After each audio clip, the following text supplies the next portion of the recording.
Hola, amigas y amigos. Welcome to the MíraLA Podcast. I'm your host, Arianna Lemus. This podcast is by women, for women, and anyone willing to listen to women. Enjoy the show.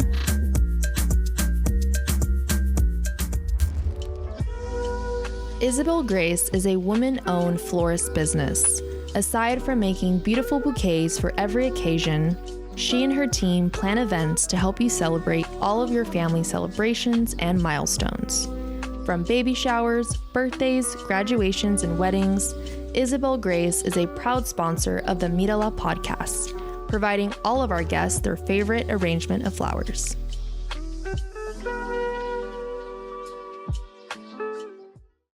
In this episode, I interview Aaricka Washington. Aaricka is a multimedia, community-driven journalist based in Los Angeles.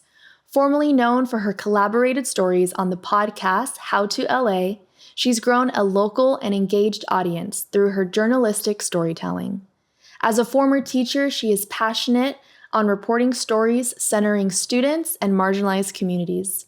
You can find her work on the New York Times, PBS NewsHour, and Time Magazine. Let's welcome Aaricka. Thank you for tuning in to the MíraLA Podcast. Today I'm speaking with journalist Aaricka Washington. Hey girl. Hey Arianna. How are ya? I'm good. How are you? I'm great. I'm really happy to be here at the Walk House speaking with you, and we're going to be having a very powerful conversation about politics. So you have been a journalist for how many years now? I've been a professional journalist for about 5 to 6 years. And what has the journey been like for you, being a woman of color in the media? Yes, so it was quite a long journey, actually. I didn't start off as a journalist. Even though I went to school for journalism for undergrad, back when I was a little 18 to 22-year-old, I decided to go the education route. I became a teacher for 2 years in Houston, Texas. So I taught little Black, Latino, and Southeast Asian students in Houston, Texas. And then I said, well, I always had the goal to go back into journalism. The seed was planted. Yes, the seed was always planted because I wanted to see what it was like to be a teacher. Yeah. And then report on the inequities that I saw in the classroom. So that was always my trajectory, and I was able to do just that. Yeah. Not only have you become a journalist, but you also have the background of being a teacher. Yes. So what was that experience like teaching in Texas and teaching these, marginalized communities of children? It was rough. I'm not going to lie about that. If anybody's ever watched Abbott Elementary, I don't know if you do. Yes. It was kind of like that. It really was. I love that show because it accurately and, in a funny way, talks about the problems of the education system, like the lack of resources that a lot of teachers have. And you have to fight so hard to get what you need for your students. And that was a daily struggle for me as a teacher. I had many students who had special need or who had special needs. And there weren't enough resources for them. So I had to do what I could, there were so many challenges that I want to write a book about it one day. And I definitely saw the need for more support for young teachers who are getting into the field, as well as support and love, counseling for our Black and brown kids. It's so important for them, especially nowadays, to be educated effectively with excellent administration and teachers and support staff. They definitely need more. Yeah. So having that experience as a teacher really motivated you to get into journalism because the seed was planted, like we said. And now that you're a journalist, what has that experience been like? So after I graduated from grad school, I went to Columbia in New York, and I went through an education journalism pathway there. I did an education journalism internship still in New York with the Hechinger Report. And then I moved to Austin, Texas to become an education reporter. And being a journalist in the past 5 years or so has been, it's been a whirlwind of a journey. It's been enlightening. So when I started off professionally, within 8 months of working at my job, I was laid off. And it was during the beginning of the pandemic. Wow. And so I didn't know what I was going to do. And I was growing in my job. And for a time, I felt kind of stunted and stuck where I was professionally. And then I had a few good opportunities freelancing. I was able to get an article published in the New York Times and PBS NewsHour and Time Magazine, 2 articles in Time Magazine, and then several news publications across the country. It's incredible. So, yeah, it was really, really amazing to get those opportunities, still reporting on education, like what I love, you know. And that's your platform, you know, being a journalist with a background in education. Yes. And how do you use that background in today's climate with everything that's been going on with the election, and how you've been processing all of this? I speak to students. I actually spoke to some students at 10 historically Black colleges earlier this week. And they're journalists, young student journalists. And I told them, like, look, I know it's heavy. You feel heavy. You know, your hearts are heavy right now with the election. But we need you. We need journalists more than ever now, especially diverse journalists, Black, Latino, Indigenous, Asian, all of us, diverse even in ability, you know, diverse in LGBTQ plus communities. We need diverse in every single way, you know, to show that we are important to society and we're not going to back down. Like we belong here. We matter. Our livelihoods matter. Our family, friends, our legacy matters. So I think in the past few weeks and all of this journey, as a journalist, a Black woman journalist, working class, I grew up in a working class environment. The work is even more important right now. Right. Because of what we're facing. And it's scary times, but I hope that we all feel motivated to establish community. Correct. With each other, you know, and educate each other. I really love that you say that, because I feel, in my belief, that this election is a reflection of the consciousness of where we are as a country. You know, to elect somebody who is a man, who is a felon, who has all these other labels attached to him. Like, that just goes to show you where we are in our country and the lack of education that we have. So, speaking to our listeners who are predominantly women and women of color, how can women get more civic education in today's climate? I think it is paramount. It is so important for women to do their research on Trump's policies, on what he plans to implement.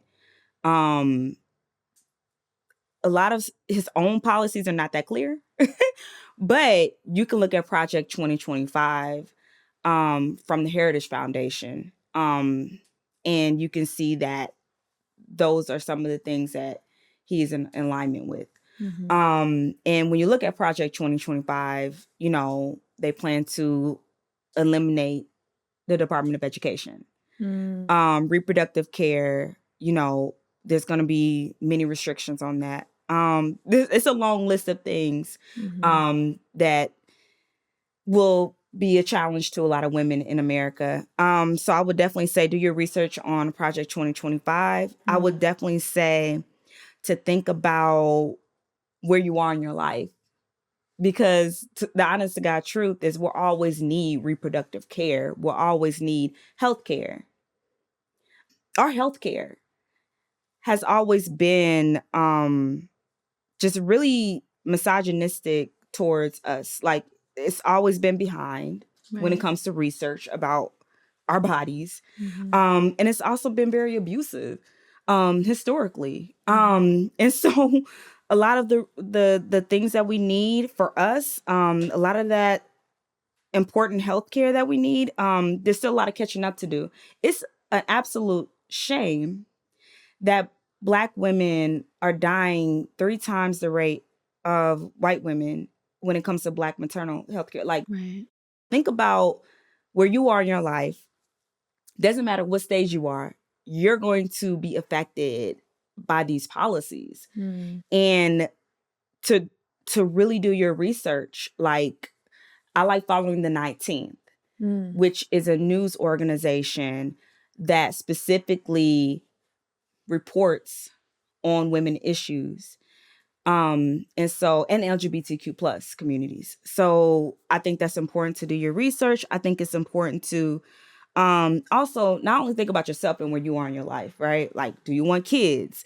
Are you about to go into a next stage of menopause, maybe? Or, are you at that age of your life where you have to get screened for breast cancer, mammograms, and really think about how these policies can affect you, but also think about how it's going to affect your friend, your daughter, your mother, everybody around you. It's going to affect everyone. You touched on so many facets. No.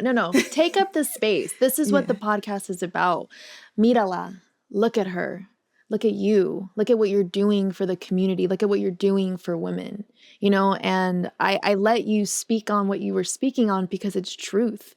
And it's things that we don't necessarily talk about. It's not conversations that you typically have at a dinner table, at a dinner party. But I think now more than ever, we have to be having these conversations. And it starts this year, now, going into the next 4 years. How, as women, what are we going to do these next 4 years as a collective?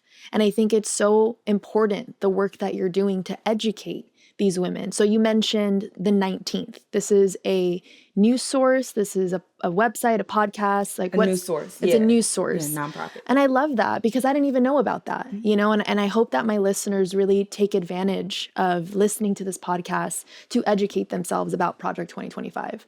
Because like I told you on our phone call, I'm not really a political person. I don't really love to talk about politics because it's so divisive. I was very vocal during the 2016 election year. I was very vocal during 2020 about Black Lives Matter. And I lost friends. I lost family, and it's unfortunate. But I think when you speak your truth, that is like the most realist authenticity that you have. And I think the people that are meant to be in your life will be in your life. And sometimes we do have to let those relationships go that no longer serve us, This election for me was all over the place. And if I'm being really transparent, I was a little bit more quiet than the years I have been in the past because I don't really consider myself a Democrat. I don't really consider myself a Republican. Predominantly my family is Democrats. But I think so much of the divide between Harris and Trump was the fact that there was no separation between her and Biden, and I feel as though like a lot of Latina women, a lot of Latino men, and you see it now with the statistics, like they were the ones that came out and supported, the Republican Party. And also men, like as a majority, to see a man, a felon, a business owner become president, like if that is not a silent war on women, like I don't know what else is. So what are your thoughts around that? So I went to a watch party a couple of days ago and I was just talking to people and they expressed similar concerns that you did. Like they were frustrated by the fact that this is a woman who has served all three branches of the government. Yeah. There's a woman who, she's had an upstanding record, highly qualified, and she lost the election to someone who was convicted 34 times and is a felon and all the things, has lied, has been liable of sexual abuse, The list goes on and on when we talk about Donald Trump. And I think that there's a lot of frustrated Black women specifically, but also other women. It is a representation.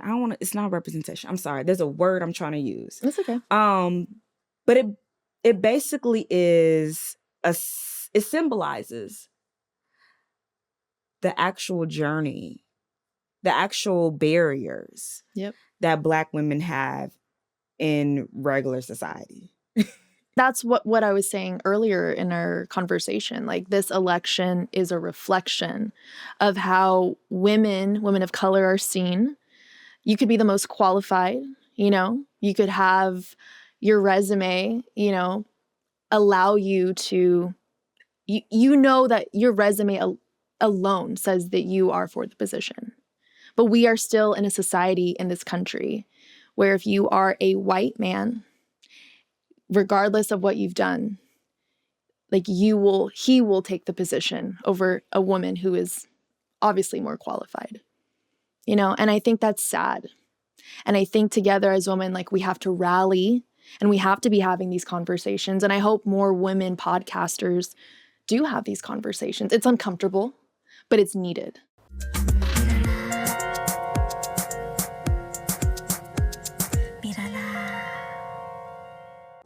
Welcome to the Walk House, a thriving mental health and wellness center nestled in the heart of Valley Glen, California. We provide culturally sensitive therapy, energy healing, and workshops tailored to the unique needs of teens and women of color. The Walk House is also a perfect rental location for your next event, workshop, wellness retreat.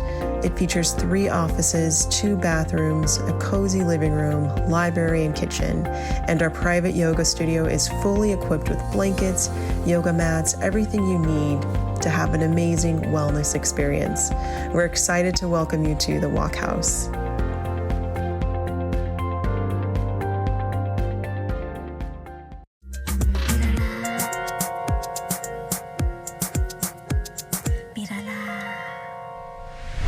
So how can you educate us and our listeners of going out into the community and having these conversations?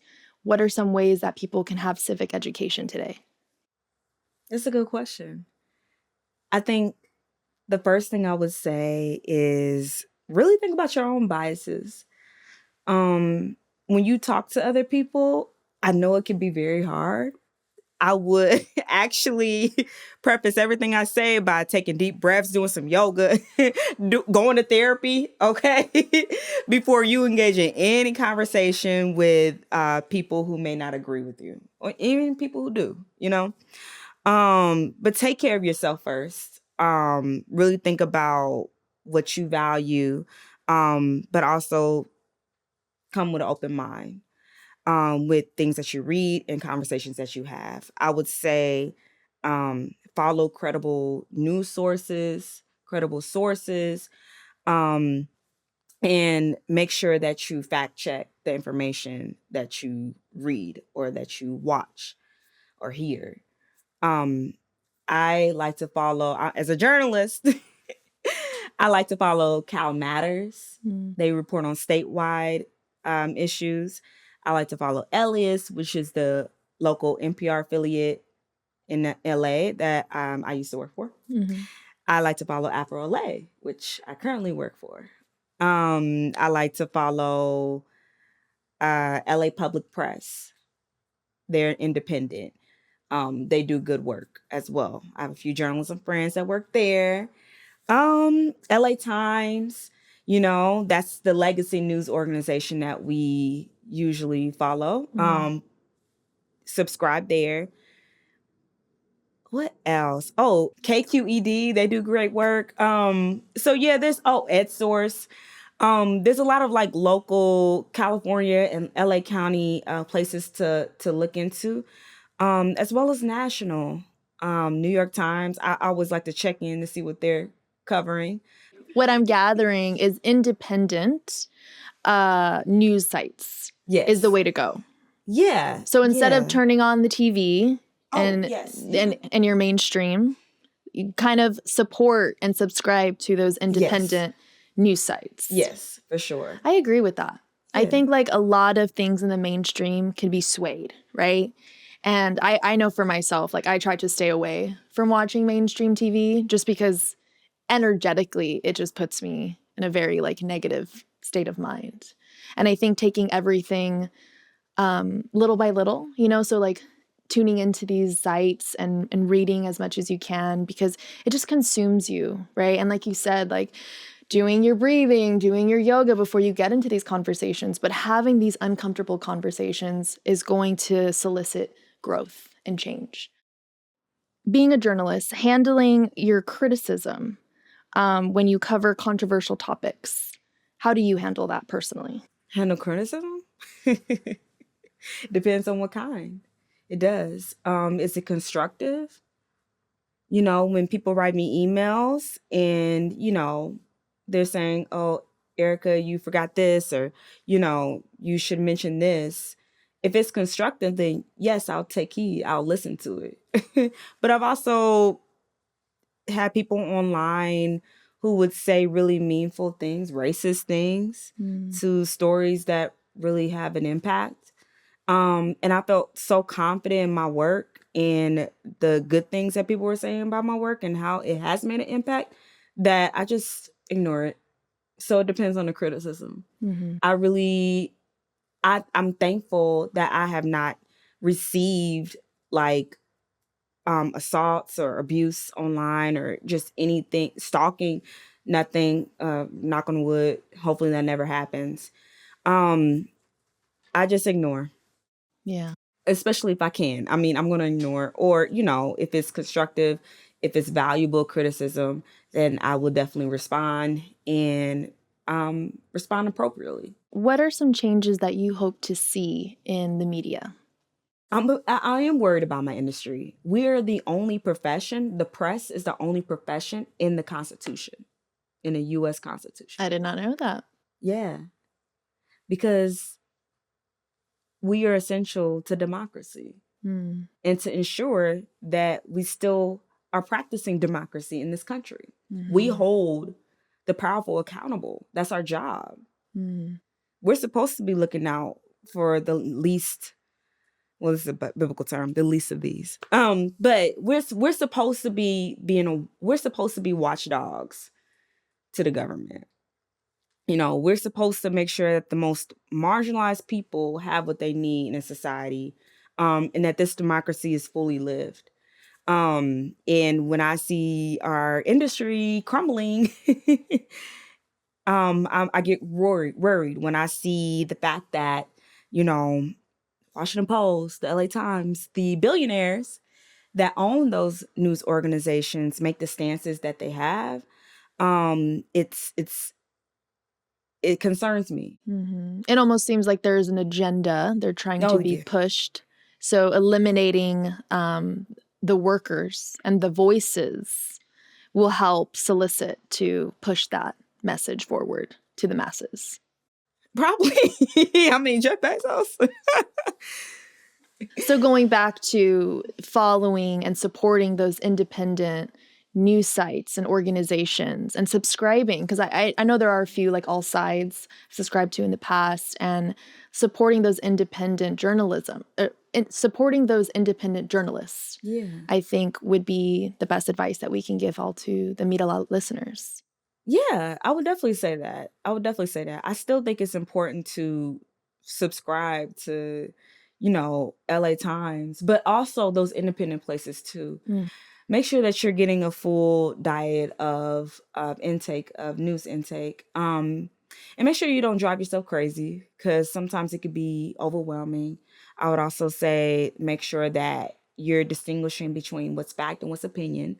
Op-eds, essays, their opinions, editorials, endorsements, those are opinions.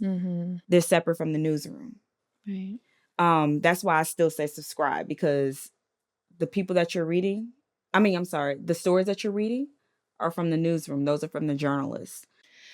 So this conversation has been a lot, right? But I think it's needed and it's the work that you do. And I can't imagine doing this every day, but I'm giving you your flowers, both verbally and physically. So shout out to Isabel Grace for getting Aaricka her sunflower flowers. Why are sunflowers your favorite flowers? My favorite color is yellow, and gold. And I actually have the sun on my shoulder because I love sunshine. And you can't knock the sun off of me. You can't knock my joy if it's always on my shoulder, if it's always around me. So yeah, I love being joyful. I love being happy. And that's what yellow reminds me of. Yeah, that's beautiful. Thank you so much for coming on the podcast and educating us, about all these topics. Quickly, before we wrap up today's episode, I want to talk about social media. A lot of Gen Z get their news from social media. What is your take on that? Yes, I actually talked to some Gen Zers a couple of days ago at a watch party, and they told me just that. They get a lot of their news from social media. And to be honest, I do too. I'm a millennial, so I'm a little bit older, but I do too. Yeah. But guess what?